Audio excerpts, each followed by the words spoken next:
আসসালামু আলাইকুম দর্শক, স্বাগত জানাচ্ছি আরটিভির মধ্যাহ্নের সংবাদে। আপনাদের সঙ্গে আছে আমি ফারি ফাতেমা। সাবেক প্রধানমন্ত্রী শেখ হাসিনা ভারত থেকে তার রাজনৈতিক কর্মকাণ্ড চালিয়ে যাচ্ছেন বলে অভিযোগ করেছেন বাংলাদেশের অন্তর্বর্তীকালীন সরকারের প্রধান উপদেষ্টা ডক্টর মোহাম্মদ ইউনূস। তিনি বলেন, বিচারের মুখোমুখি করতে হাসিনাকে ভারত থেকে ফিরিয়ে আনার চেষ্টা করবে বাংলাদেশ। হাসিনাকে ফিরিয়ে না দিলে বাংলাদেশ ও ভারতের মধ্যে খুব একটা সুখের সম্পর্ক তৈরি হবে না বলেও হুঁশিয়ারি দেন প্রধান উপদেষ্টা। ভারতীয় সংবাদ মাধ্যম দ্য হিন্দুকে দেয়া এক সাক্ষাৎকারে এমন মন্তব্য করেন মোহাম্মদ ইউনূস। এ সময় উগ্রবাদের উত্থান, দেশের সনাতন ধর্মাবলম্বী ও অন্যান্য সংখ্যালঘু সম্প্রদায়ের নিরাপত্তা লঙ্ঘন সংক্রান্ত সকল প্রতিবেদনকে প্রোপাগান্ডা বলে উল্লেখ করেন ডক্টর মোহাম্মদ ইউনূস।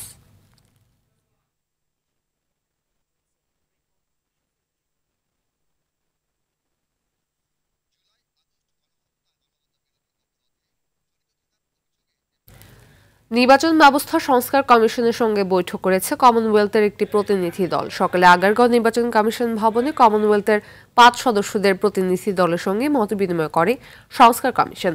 বৈঠক শেষে কমনওয়েলথের সহকারী secretary general Luis Franceschi বলেন, কমনওয়েলথ চায় সুষ্ঠু, নিরপেক্ষ ও শান্তিপূর্ণ নির্বাচন, যেখানে অধিকাংশ দলের অংশগ্রহণ থাকবে। এ সময় কমিশনের প্রধান বদিউল আলম মজুমদার বলেন, নির্বাচন ব্যবস্থা সংস্কার ও আগামী নির্বাচন নিয়ে ফলপ্রসূ আলোচনা হয়েছে। কমিশন চাইলে কমনওয়েলথ বিভিন্ন ধরনের সহযোগিতা করবে।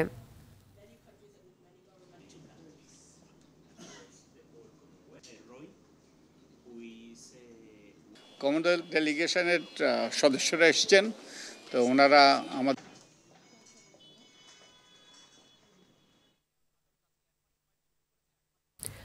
ব্যাংকিং খাতের বর্তমান পরিস্থিতিতে কিছু ব্যাংক ভালো অবস্থায় ফিরে আসছে, তবে দুর্বল ব্যাংক সহ খুঁড়িয়ে চলা ব্যাংকগুলো বন্ধ করা হবে না বলে জানিয়েছেন অর্থ উপদেষ্টা ডক্টর সালেহউদ্দিন আহমেদ। মঙ্গলবার অর্থ মন্ত্রণালয়ে সমসাময়িক বিভিন্ন বিষয় নিয়ে আয়োজিত এক সংবাদ সম্মেলনে তিনি কথা বলেন। উপদেষ্টা জানান, ব্যাংকগুলো সঠিকভাবে মেনে না চলা ও কেন্দ্রীয় ব্যাংক সঠিকভাবে দায়িত্ব পালন না করার জন্য বর্তমান পরিস্থিতি তৈরি হয়েছে। তিনি বলেন, ইসলামী ব্যাংক ঘুরে দাঁড়াচ্ছে। এছাড়া বাজেটের ব্যয় কমানোর উদ্যোগ নেওয়া হয়েছে।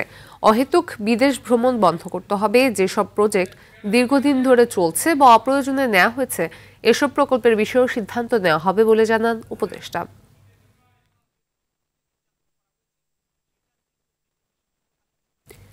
বিশ্ববিদ্যালয় করার দাবিতে তিতুমিরে ক্লোজ ডাউন কর্মসূচি পালন করছে শিক্ষার্থীরা। সরকারের সিদ্ধান্ত না আসা পর্যন্ত তার এই কর্মসূচি চালিয়ে যাবে।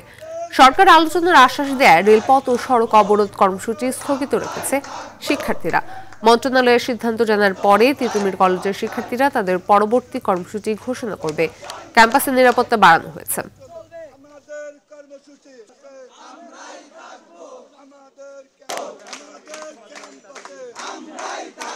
বিগত 3 মাস থেকে আমরা আন্দোলন সংগ্রাম করে আসতেছি, কিন্তু আজ পর্যন্ত আমাদের কোনো আশানুরূপ ফল পাই নাই। প্রধান উপদেষ্টার সিদ্ধান্তের উপর ভিত্তি করে, তার সিদ্ধান্ত জানার ইচ্ছা পোষণ করে আমরা আজকের দিনটা সেটা কিন্তু বিরত রেখেছি।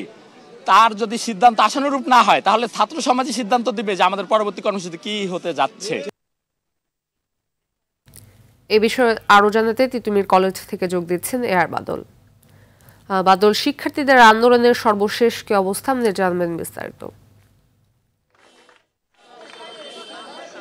ফাতিমা, শিক্ষার্থীরা এই মুহূর্তে তিতুমির কলেজের যে গেট রয়েছে সেই গেটের একেবারেই মুখে এসে তারা বসে অবস্থান নিয়েছে এবং তারা স্লোগান দিচ্ছেন, যেটি তারা এর আগেও বলেছেন যে আজকে যেহেতু সরকারের পক্ষ থেকে একটি সময় দিয়েছে যে এই তিতুমির কলেজকে বিশ্ববিদ্যালয় করার বিষয়ে কমিশন গঠন করা হবে কিনা, সেই বিষয়ে একটি সিদ্ধান্ত আসবে। গতকাল এটি মোটামুটি তৈরি ছিল, এরকম একটি সংবাদ মন্ত্রণালয় থেকে দেয়া হয়েছিল তিতুমির কলেজের প্রতিনিধি দলদের কাছে, এবং তারা শেষ পর্যন্ত আশাহত হয়ে ফিরে আসেন এবং তিতুমির কলেজের সামনে যে সড়ক আছে সেখানে অবস্থান নেয়।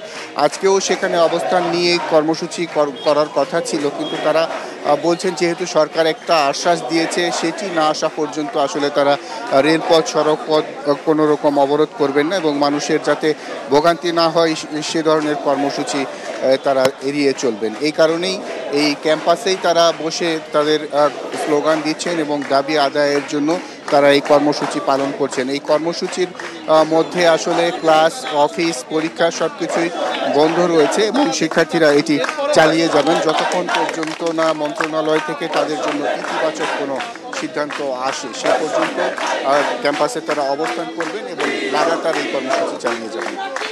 ফাতিমা, এই ছিল আমার কাছে তিতুমির কলেজ থেকে সর্বশেষ খবর। ধন্যবাদ। গাজীপুর মহানগরীর জিরানী ও চক্রবর্তী এলাকার দুটি কারখানা শ্রমিকেরা 1 মাসের বকেয়া বেতন সহ বিভিন্ন দাবিতে চন্দ্রা নবীনগর মহাসড়ক অবরোধ করে বিক্ষোভ করেছে। শ্রমিকরা জানান, বেক্সিমকো ইন্ডাস্ট্রিয়াল পার্কে পোশাক ও সিরামিক কারখানায় 41,000 কর্মী রয়েছে। এর মধ্যে পোশাক কারখানার শ্রমিকরা সপ্তাহ খানেক ধরেই সড়ক অবরোধ করে বকেয়া বেতন পরিশোধের দাবি জানাচ্ছে। অন্যদিকে জিরানী একটি ফ্যাক্টরির 14 জন স্টাফ ছাঁটাই ও কারখানা খুলে দেওয়ার দাবিতে সকাল থেকে মহাসড়ক অবরোধ করে আন্দোলন করছে শ্রমিকরা। এতে ভোগান্তিতে পড়েছে এ পথের যাত্রী ও চালকেরা। তবে আইন শৃঙ্খলা পরিস্থিতি স্বাভাবিক রাখতে মোতায়েন করা হয়েছে যৌথ বাহিনীর সদস্যদের।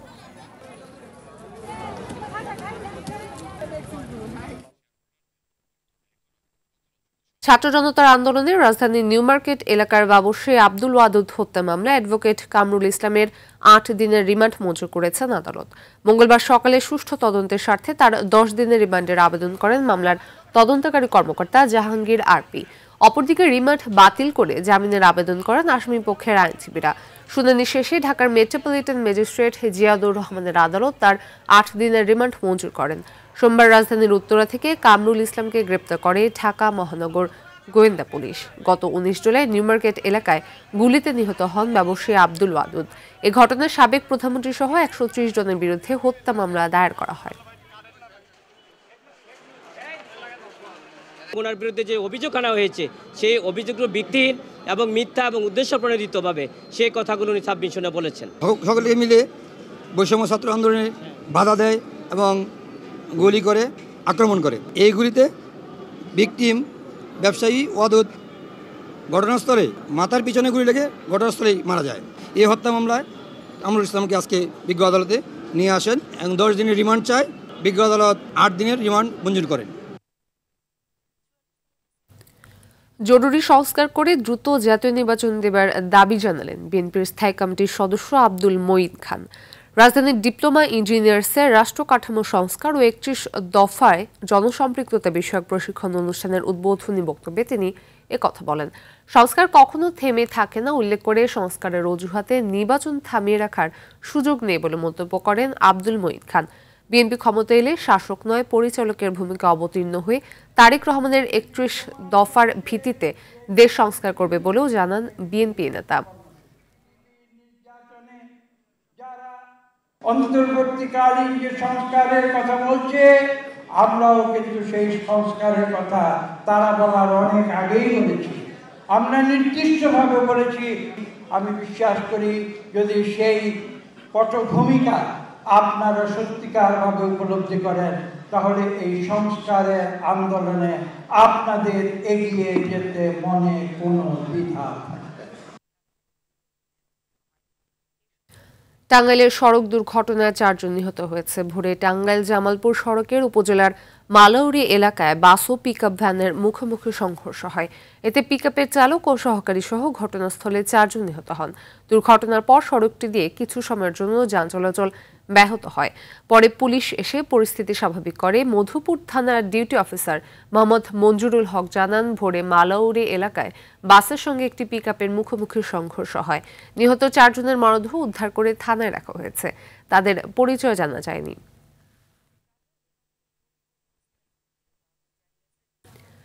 সারা দেশে গত 24 ঘন্টায় ডেঙ্গুতে আক্রান্ত হয়ে মারা গেছেন 6 জন। হাসপাতালে ভর্তি রয়েছে 1083 জন।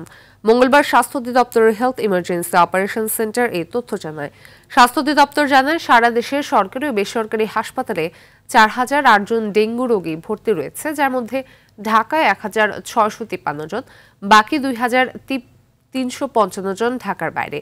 চট্টগ্রামে ডেঙ্গু আক্রান্ত হয়ে আরও 2 জনের মৃত্যু হয়েছে। নিয়ে চলতি বছর শুধু চট্টগ্রামে মারা গেছে 39 জন। হাসপাতালে চিকিৎসা নিয়েছে 3644 জন। এর মধ্যে চলতি নভেম্বরে ভর্তি হয় 709 জন রোগী।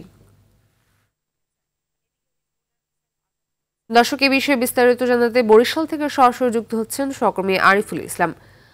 আরিফ, চলতি মৌসুমে বরিশাল বিভাগে ডেঙ্গু শনাক্ত তো হয়েছে প্রায় 7,000 জন। এত আক্রান্তের পর সাধারণ মানুষের মধ্যে ডেঙ্গু নিয়ে সচেতনতা কেমন দেখছেন, আর ডেঙ্গু প্রতিরোধে কি কি পদক্ষেপ দেখছেন? ফাতিমা, ধন্যবাদ আপনাকে। আসলে সাধারণ এই বরিশালে এমনকি আমরা লক্ষ্য করেছি, চিকিৎসকরা বারবারই বলে যাচ্ছেন যে সাধারণ মানুষের সচেতনতা এখন খুবই দরকার। তবে এই ব্যাপারে বরিশাল সিটি কর্পোরেশন এবং জেলা প্রশাসক কার্যালয় স্বাস্থ্য বিভাগ থেকে যেভাবে ব্যবস্থা গ্রহণ করার কথা ছিল আমরা তেমনটি দেখিনি। তার কারণ প্রথমে আমাদেরকে বলেছিল যে তারা পোস্টার, মাইক অ্যানাউন্স থেকে শুরু করে বিভিন্ন প্রচার অভিযান করবে, কিন্তু তেমন কোনো প্রচার আমরা অভিযান দেখিনি। তো ফলে সাধারণ মানুষ আসলে ডেঙ্গু সম্পর্কে যতটুকু বোঝার কথা তার চেয়ে বেশি উদাসীনতা হচ্ছে। আপনি জানবেন যে এখানে একদম শ্রমিক শ্রেণীর মানুষগুলো অনেক বেশি, সুতরাং তারা সকাল থেকে কাজ শুরু করে রাত অবধি পর্যন্ত কখন মশায় তাদের কামড় দিবে সেই খেয়াল নাই। তো এই কারণে কিন্তু অসচেতনতাই কিন্তু বরিশালে ডেঙ্গু প্রতিরোধের কোনো ব্যবস্থা নিচ্ছে না, ফলে অসচেতনতা কিন্তু ডেঙ্গু দিনে দিনে বেড়ে চলছে বরিশালে। আপনি জানবেন যে গত 24 ঘন্টায় বরিশালে কিন্তু প্রায় 84 জন, অর্থাৎ বরিশালে কিন্তু প্রতিদিনই ডেঙ্গু রোগে আক্রান্ত হয়ে মানুষ ওঠানামা করছে হাসপাতালগুলোতে ভর্তির ক্ষেত্রে, কখনো কিন্তু কমছে না কিংবা একসাথে বেড়ে যাচ্ছে না। তো ওঠানামা যে করছে, এই মুহূর্তে যেটি দরকার সেটা হচ্ছে সাধারণ মানুষের একদমই সচেতনতা। আর সিটি কর্পোরেশনের যে উদাসীনতা সেটা কিন্তু বরাবর মতো রয়েছে। আপনি জানবেন যে এখন পর্যন্ত বরিশাল বিভাগে মৃত্যুর মিছিলে কিন্তু যুক্তি হচ্ছে 47 জন, সুতরাং এটি কিন্তু অনেক, এবং এক পর্যন্ত যারা পরীক্ষা করছে সেখানে প্রায় কিন্তু 70,000-এর মতো। সুতরাং আপনাকে বোঝাতে চাচ্ছি যেটা সেটা হচ্ছে যে বরিশাল সিটি কর্পোরেশন এখন পর্যন্ত মশক নিধনে কার্যক্রম জোরালো কোনো পদক্ষেপ গ্রহণ করছে না। ধন্যবাদ। আন্তর্জাতিক সংবাদ। যুক্তরাষ্ট্রের নিউ ইয়র্কে ছুরিকাঘাতে নিহত হয়েছে 2 জন, ঘটনা আহত হয়েছে আরও একজন। স্থানীয় সময় সোমবার ম্যানহাটনের পৃথক 3টি স্থানে একই ব্যক্তির ছুরিকাঘাতে এই ঘটনা ঘটে। ছুরিকাঘাতে শিকার 2 ব্যক্তিকে উদ্ধার করে হাসপাতালে নেওয়া হলে কর্তব্যরত চিকিৎসক তাদের মৃত বলে ঘোষণা করেন। ছুরিকাঘাতে আহত তৃতীয় ব্যক্তি একজন নারী। নিউ ইয়র্কের জাতিসংঘের প্রধান কার্যালয়ের কাছে আঘাত করা হয় তাকে।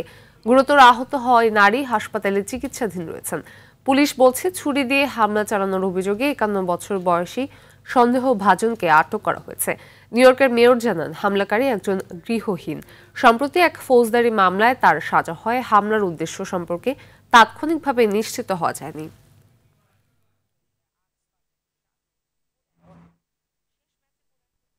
লেবানন ও দেশটির সশস্ত্র গোষ্ঠী হিজবুল্লাহ ইসরায়েলের সঙ্গে যুক্তরাষ্ট্রের প্রস্তাবিত যুদ্ধবিরতি প্রস্তাব গ্রহণ করেছে, তবে তা এখনো চূড়ান্ত হয়নি। যুদ্ধবিরতি প্রস্তাব নিয়ে আলোচনার পর্যায়েও ইসরায়েলের বিমান হামলায় লেবাননের বৈরুতে 5 জন নিহত হয়েছে। হিজবুল্লাহর হামলায় তেল আবিবে আহত হয়েছে অন্তত 6 ইসরায়েলি। এদিকে ইসরায়েলের হামলায় গাজায় নিহত হয়েছে অন্তত 40 ফিলিস্তিনি। G20 সম্মেলনে গাজা ও লেবাননে অবিলম্বে যুদ্ধবিরতি কার্যকরের আহ্বান জানিয়েছেন অংশ নেওয়া বিশ্ব নেতারা। ব্রাজিলের রিও ডি জেনেরোতে সংস্থাটির চলমান সম্মেলনে গাজায় মানবিক বিপর্যয়ের উদ্বেগ জানিয়ে অনুরোধ করেন তারা।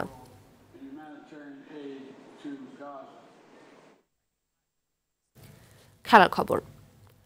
কিংবদন্তি ফুটবলার জাকারিয়া পিন্টুকে শেষবারের মতো সম্মান জানালো তার প্রিয় ক্লাব মোহামেডান। সকাল 10টায় তৃতীয় নামাজে জানাজা শেষে সেখানে গার্ড অব অনার প্রদান করা হয়। এরপর বাফুফেতে 11:30টায় হয় চতুর্থ জানাজা। সেখানে ক্রীড়াঙ্গনের মানুষজন তাকে শেষ শ্রদ্ধা জানাতে উপস্থিত হয়। ফেডারেশন থেকে মরহুমের মরদেহ নিয়ে যাওয়া হয় জাতীয় প্রেস ক্লাবে। সেখানে পঞ্চম জানাজা নামাজ অনুষ্ঠিত হবে। বিকালে মিরপুর বুদ্ধিজীবী কবরস্থানে দাফন করা হবে স্বাধীন বাংলা ফুটবল দলের অধিনায়ক জাকারিয়া পিন্টুকে। গেল সোমবার দুপুরে হৃদরোগে মারা যান স্বাধীনতা পুরস্কার প্রাপ্ত বাংলাদেশ ফুটবলের প্রথম এই অধিনায়ক। এরপর ধানমন্ডির তাকওয়া মসজিদে প্রথম ও তেজগাঁও কলেজ ছাত্রাবাস মসজিদে অনুষ্ঠিত হয় তার দ্বিতীয় জানাজা।